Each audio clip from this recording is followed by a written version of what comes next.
Hello student, मैं हूं दिलसुख गढ़वाल और आप सभी का हमारे यूट्यूब चैनल पर स्वागत है स्टूडेंट। ठीक है, तो स्टूडेंट अपन 12th क्लास की फिजिक्स पढ़ रहे थे। अपना चैप्टर नंबर 5 चल रहा था विद्युत धारा। ठीक है, उसी के बारे में अपन पढ़ेंगे आज का अपना टॉपिक है स्टूडेंट विद्युत ऊर्जा क्या होती है। ठीक है, विद्युत ऊर्जा का मान कैसे निकालते हैं अपन, वो अपन करने वाले हैं। तो स्टूडेंट विद्युत ऊर्जा सिंपल सी बात है कि जब अगर अपन किसी चालक तार के अंदर, मान लो कोई प्रतिरोध अपना ये चालक तार के अंदर अपन धारा प्रवाहित करते हैं स्टूडेंट, है ना, यानी बाह्य प्रतिरोध बाह्य विभवांतर इसके ऊपर आरोपित करते हैं, तो क्या होगा इसके अंदर। तो अपन जानते हैं ना इसमें धारा कैसे बहती है, तो मुक्त इलेक्ट्रॉन चालक तार में गति करते रहते हैं और इनमें आपस में बहुत सारी टक्कर भी होती है और टक्कर के कारण स्टूडेंट क्या होगा, ऊष्मा उत्पन्न होगी नहीं होगी बताओ। और आपको पहले बताओ कि थर्मल ऊर्जा के कारण, तापीय ऊर्जा के कारण तो गति करते हैं नॉर्मल टेम्परेचर पर अगर बाह्य विद्युत धारा और देते हैं तो ये और ज्यादा तेज गति से गति करेंगे और टक्कर के कारण इसमें ऊष्मा उत्पन्न हो जाती है। ठीक है स्टूडेंट, तो अपन जो बाहर से इस चालक तार को जो ऊर्जा देते हैं वही क्या होती है स्टूडेंट, विद्युत ऊर्जा होती है। ठीक है, और ये जो ऊर्जा है वो ऊष्मीय ऊर्जा में रूपांतरित हो जाती है और इसी को स्टूडेंट अपन क्या कहते हैं, जूल का तापन नियम भी कहते हैं। ठीक है, कि अगर किसी चालक तार में अगर विद्युत धारा प्रवाहित करते हैं तो वह चालक तार गर्म हो जाता है, तो इस गर्म होने की घटना को क्या कहते हैं अपन, जूल का तापन का नियम भी कहते हैं ना। यानी ये कहलाता है ऐसे विद्युत धारा का तापीय प्रभाव कहलाता है, तापीय प्रभाव, और ये किसने दिया था, जूल का तापन नियम कहलाता है। ठीक है स्टूडेंट, तो इसी के बारे में अपन अध्ययन कर लेते हैं। पहले लिख लेते हैं मोस्ट बात क्या, कि जब किसी चालक तार में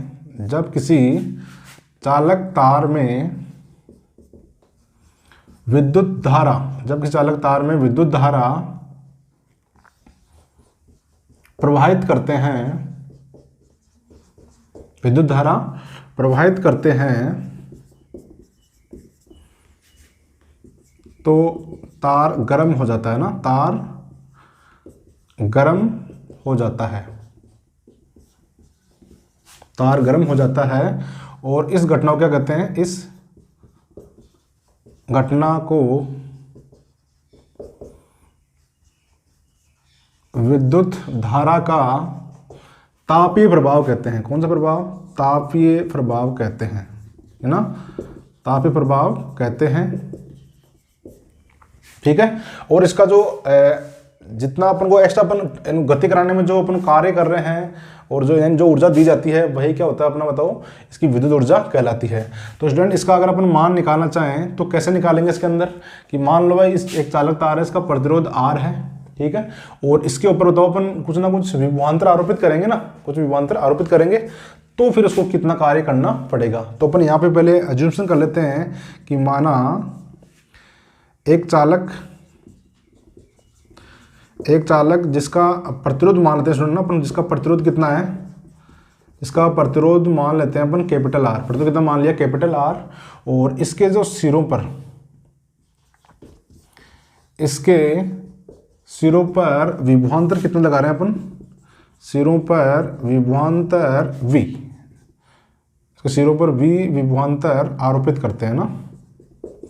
इसके सिरों पर ये वाला विभवांतर अपन ने आरोपित कर दिया कि इसके सिरों के मध्य जो विभवांतर है स्टूडेंट वो कितना है, V विभवांतर है। ठीक है, तो अब अगर अपन बात करें यहाँ पे कार्य का मान निकालना चाहें तो अपन पहले पढ़ चुके हैं, जो अपना विद्युत विभव है या जो विभवांतर है वो उसका फॉर्मूला स्टूडेंट क्या होता है, तो आप बोलते हो सर इसका फॉर्मूला होता है कार्य अपॉन आवेश होता है, कि एकांक आवेश को आप कितनी दूर तक लेके जा रहे हैं वही वाला यूज करेंगे ना।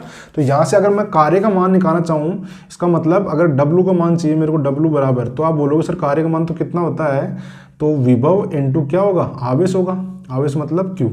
तो यानी इसका मान कितना आएगा, V इंटू क्यू आएगा। कार्य बराबर कितना आएगा, विभवांतर इंटू आवेश। पर अपन को यहाँ पे आवेश तो पता ही नहीं कितना है, तो अपन मान लेते हैं कि माना आवेश को कितनी देर तक बढ़ रहे हैं अपन, आवेश T समय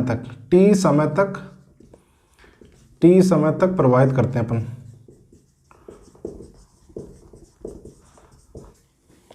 सॉरी, आई धारा मानते हैं, धारा मानते हैं ना, कि माना आई धारा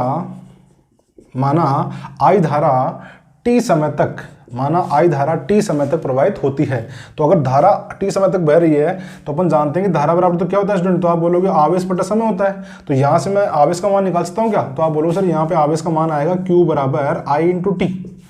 भाई इसको इधर मल्टीप्लाई करते कितना आएगा, आई इंटू टी तो आएगा। तो ये आवेश का मान निकाल लिया।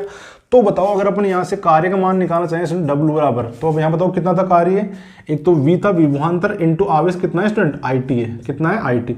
तो डब्ल्यू बराबर स्टूडेंट एक तो क्या आ गया वी आई टी, एक फॉर्मूला तो अपने पास ये आ गया वी आई टी। और स्टूडेंट आप जानते हो कि जो ये ऊर्जा है जो किया गया कार्य ही क्या होता है, ऊर्जा होता है। तो यह कार्य ही क्या है बताओ स्टूडेंट, कार्य ही ऊर्जा के रूप में क्या होता है, संचित होता है, ऊर्जा के रूप में संचित होता है। अगर यह कार्य ऊर्जा के रूप में संचित हो रहा है तो अपनी जो ऊर्जा है स्टूडेंट, और ये हीट वाली एनर्जी मानते हैं अपन यहाँ पे, ताप निकलता है ना यहाँ पे, तो ये H बराबर स्टूडेंट क्या हो जाएगा वी आई टी, क्या हो जाएगा एक फॉर्मूला तो क्या हो जाएगा वी आई टी हो गया। ठीक है, अब इसी को अपन और चेंज कर सकते हैं यहाँ पे कि जो अपन जानते हैं कि ओम का नियम,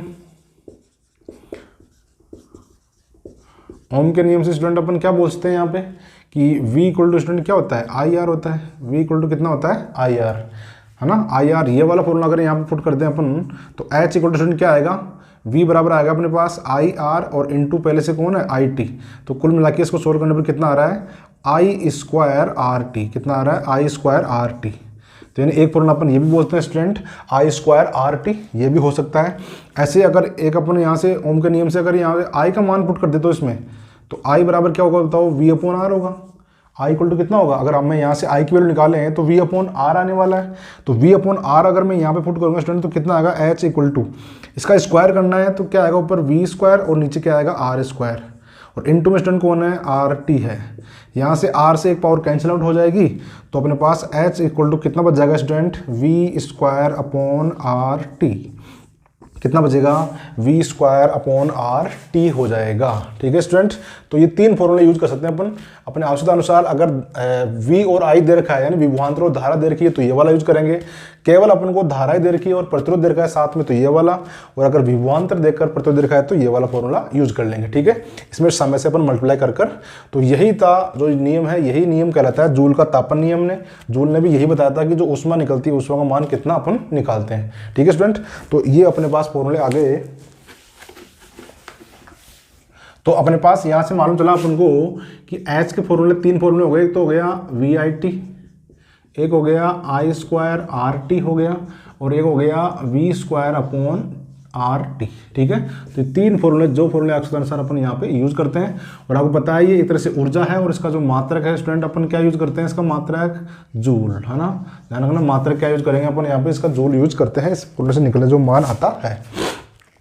अब अपन बात करते हैं अगर शक्ति की बात कर लें, एक थोड़ी सी सिलेबस में तो हटा दिया शायद, शक्ति की बात करें अगर विद्युत शक्ति, है ना, विद्युत शक्ति की बात करें तो स्टूडेंट विद्युत शक्ति क्या होती है कि कार्य करने की दर को ही बोलते हैं ना। तो यानी शक्ति बराबर अपने पास क्या होगा स्टूडेंट, कार्य बटा समय आ जाता है। एकांक समय में किया गया कार्य ही या कार्य करने की दर को क्या कहते हैं, शक्ति कहते हैं। तो शक्ति वाले फॉर्मूले पे मतलब क्या लग जाएगा, कार्य में समय का भाग लग जाएगा। और आपको पता है कार्य कौन है, ये जो H और W है स्टूडेंट की कार्य तो है, तो सब में अगर मैं T से डिवाइड कर दूंगा तो T हट जाएगा तो स्टूडेंट तो शक्ति बराबर क्या बच जाएगा, वी आई बच जाएगा, या फिर आई स्क्वायर आर बचेगा, या फिर वी स्क्वायर अपॉन आर बचेगा। तो इससे स्टूडेंट अपन शक्ति भी निकाल सकते हैं। और ध्यान रखना शक्ति का जो मात्रक यूज करते हैं स्टूडेंट, अपन मात्रक यूज करते हैं क्या, वॉट, वॉट मात्रक, इसका अपन वॉट यूज करते हैं, W से लिखते हैं इसको ना। इसका शक्ति का मात्रक क्या होता है स्टूडेंट, वाट होता है। ठीक है, अब अपन बात करते हैं कि जो ऊर्जा है इसके अपन यूज करते हैं मात्रक अपने घरों में, कारखानों में, जो भी अपन विद्युत ऊर्जा खर्च होती है तो उसको किस में मापते हैं अपन, है ना।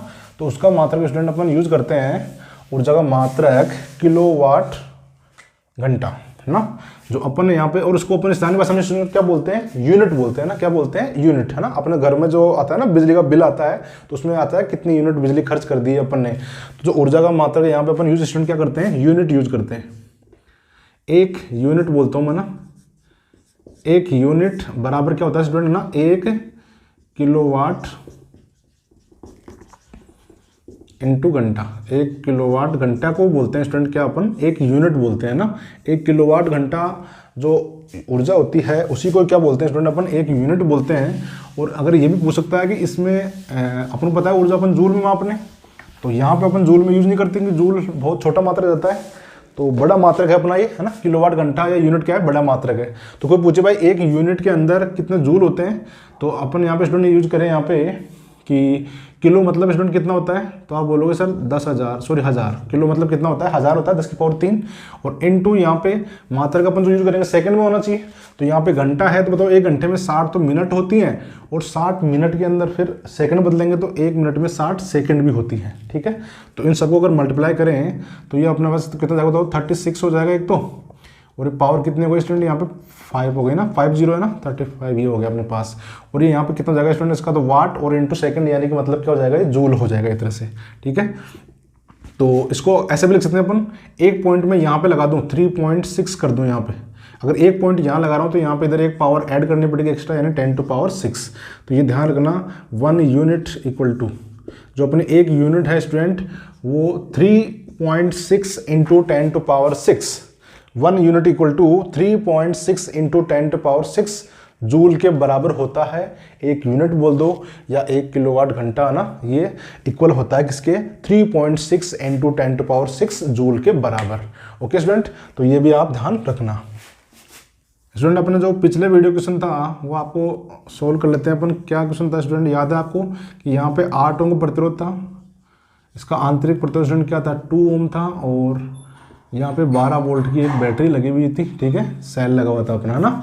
तो इसमें आपको मैंने पूछा था कि इसमें जो बहने वाली धारा है आई का मान बताओ, है ना, बहने वाली धारा आई का मान बताओ। तो इसमें मैंने आपको बता रखा है कि जो धारा बहती है आई बराबर कितना होता है स्टूडेंट, सेल का विद्युत वाहक बल और आंतरिक प्रतिरोध और बाह्य प्रतिरोध आर, इनके योग के बराबर होता है यहाँ पे स्टूडेंट। तो यहाँ पे आई बराबर कितना होगा स्टूडेंट, ई का मान तो कितना है 12 है, आंतरिक प्रतिरोध कितना है स्टूडेंट 2 वोल्ट है, और प्लस 8 ओम है यहाँ पे। तो कुल मिला कितना हो गया 12/10, और 10 डिवाइड का तो कितना आएगा 1.2 एम्पियर, ठीक है। तो स्टूडेंट इसमें जो बहने वाली धारा है उसका मान कितना होगा 1.2 एम्पियर होगा, ठीक है स्टूडेंट। और एक और अगर अपन यहाँ से सेल समीकरण यूज करें स्टूडेंट, तो आप जानते हो ई इक्वल टू कितना होता है, V प्लस आई आर होता है, V प्लस आई आर होता है। अगर मैं यहाँ से टर्मिनल वोल्टेज निकालना चाहता हूँ V का मान, तो इसको इधर कर दूंगा तो क्या आएगा E माइनस आई आर होगा, ये तो होगी टर्मिनल वोल्ट था। तो यहाँ से E का मान तो स्टूडेंट कितना होता है 12 वोल्ट दे रखा है अपन को, और धारा अपन ने निकाली स्टूडेंट कितना 1.2, और इसका प्रतिरोध स्टूडेंट कितना है, तो आप बोलोगे सर इसका मान कितना है 2 है आंतरिक प्रतिरोध। तो यहाँ से कितना आएगा ये 12 माइनस इसको कितना करेंगे तो 2.4, तो ये कितना बचेगा 9.6 वोल्ट। तो स्टूडेंट इसका जो टर्मिनल वोल्टता है, टर्मिनल वोल्टता कितनी होगी 9.6 वोल्ट, और इसमें बहने वाली धारा कितनी है स्टूडेंट 1.2 एम्पियर, ठीक है। तो ये आपको पिछले वीडियो क्वेश्चन का आंसर। और अब देख लेते हैं आज का क्वेश्चन आपके लिए, है ना।